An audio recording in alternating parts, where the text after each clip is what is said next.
Aujourd'hui, j'ai envie de vous parler du cadre parce que nous voulons des réformes, nous voulons changer, mais cela veut dire qu'à l'intérieur de nous, il faut quitter le cadre. Or, vous connaissez tous des gens qui sont des justiciers. Ah, ce sont les rois du cadre. Comment on les retrouve? Eh bien, par exemple, vous êtes sur la plage, il n'y a personne, vous vous promenez tranquille, puis vous voyez quelqu'un qui va traverser toute la plage, qui va vous dire, vous n'avez pas mis votre masque. Ah, ah, le cadre. Mais c'est aussi la même personne qui, vous êtes en train de doubler, c'est juste, elle est en face de vous, elle ne va pas ralentir, quitte à ce que vous risquiez de vous rencontrer, parce qu'elle veut vous dire que vous n'auriez pas dû doubler. Mais c'est la même personne qui, quand vous lui annoncez une affaire de cœur ou que vous lui partagez votre détresse, votre interrogation, vous dit tu dois faire ça, ou qui connaît la règle, ou ça ce n'est pas cohérent. Elle a toujours un avis qui est universel. La personne qui est le gardien du cadre. Vous voyez? Et ce qu'il y a de perturbant, c'est que elle a la même source, la même blessure que le rebelle ou le marginal. C'est pareil. Pourquoi? Ce sont des personnes qui, quand elles sont arrivées, l'expression de qui elles sont n'a pas pu être accueillie par la famille.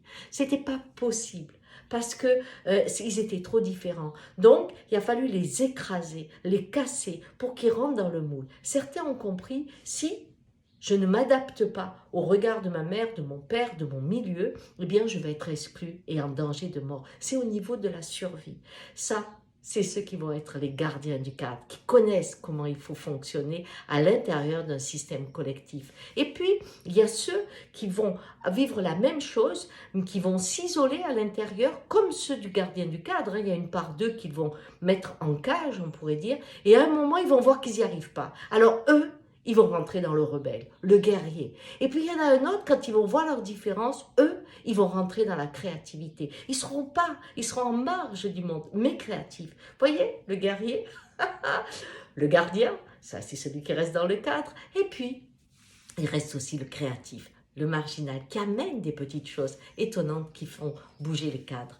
Eh bien, aujourd'hui, nous sommes dans une période où il va falloir bouger le cadre. Parce que ce cadre nous amène à la mort, tout simplement.